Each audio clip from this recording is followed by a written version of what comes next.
Hi, and I'm here to give the plot of the movie The Titanic. Now, the story begins in the present day where treasure hunters exploring the sunken Titanic discover a sketch of a young woman wearing a rare necklace.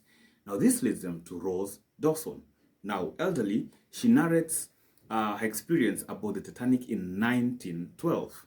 Rose DeWitt, she's an upper class engaged to the wealthy Carl Hockley, yet emotionally suffocated by her rigid high society life. Everything changes, however, when she meets Jack Dawson, a poor but lovely artist who won the third class ticket in a poker game. The forbidden romance blossoms on board, defying the boundaries of class and expectation. But just as the love deepens, the Titanic hits an iceberg.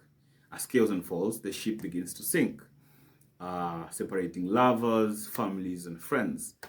Jack helps Rose survive, but sacrifices his own life in the icy waters. Rose is rescued, and the tragedy becomes a turning point in her life. Back to the present day, she concludes her story by letting go of the past. She does this by dropping the necklace into the sea, a final tribute to Jack and all that was lost. I will now take you through the characters of the movie. Now, the three main characters are one, Rose DeWitt. Rose is the heart of the story. She begins as a woman constrained by expectations and transforms into someone who chooses love, freedom, and self determinism. Her arc is one of growth, courage, and remembrance. Second character I take is Jack Dawson. Jack is a carefree, passionate, and wise beyond his years. He teaches Rose to live for herself, and his short time in her life leaves a lifelong impact.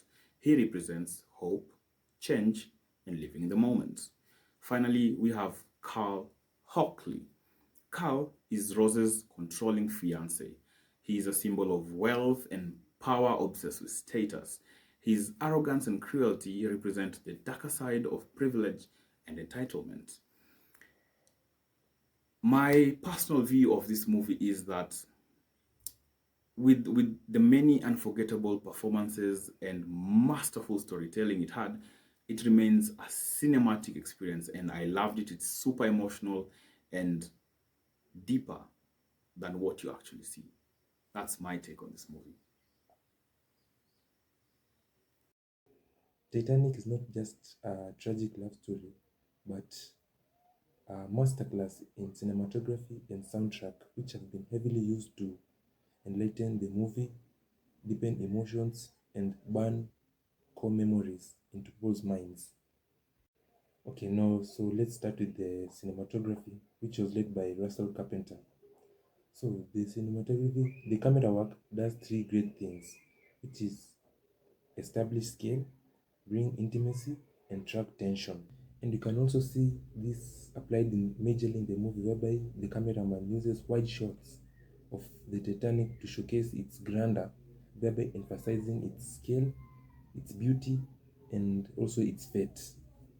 And lastly, as the movie ends, we see the tracking tension being heavily being used.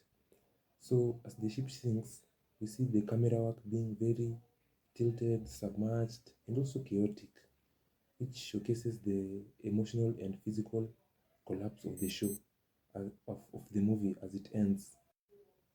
The film is an absolute masterclass of cinematography, from the golden light to the soft focus to the sunsets. It's all shot like a dream.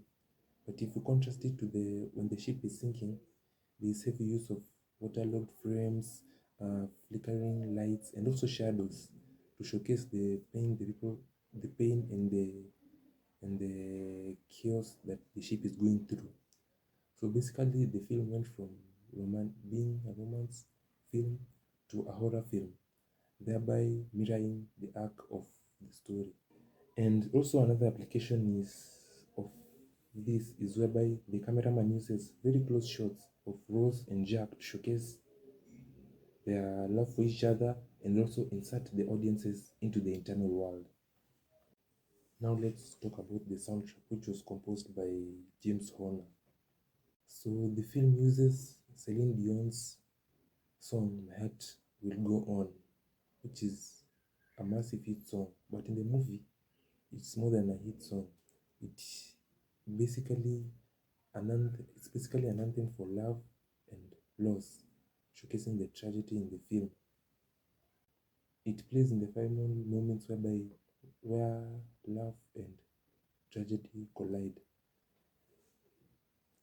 and it leaves many people who see the movie in tears, not by what we see, the ship sinking, but what we hear. So the soundtrack of the film enhances the emotions the people are going to feel as the ship is sinking.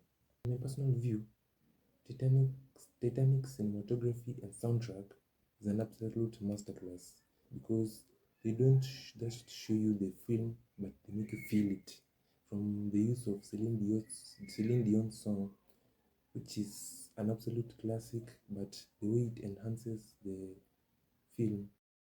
Hi, so I'll be talking about the themes and messages in the movie Titanic. The first one is love and sacrifice, which is an iconic element in the movie because here we see that true love requires sacrifice.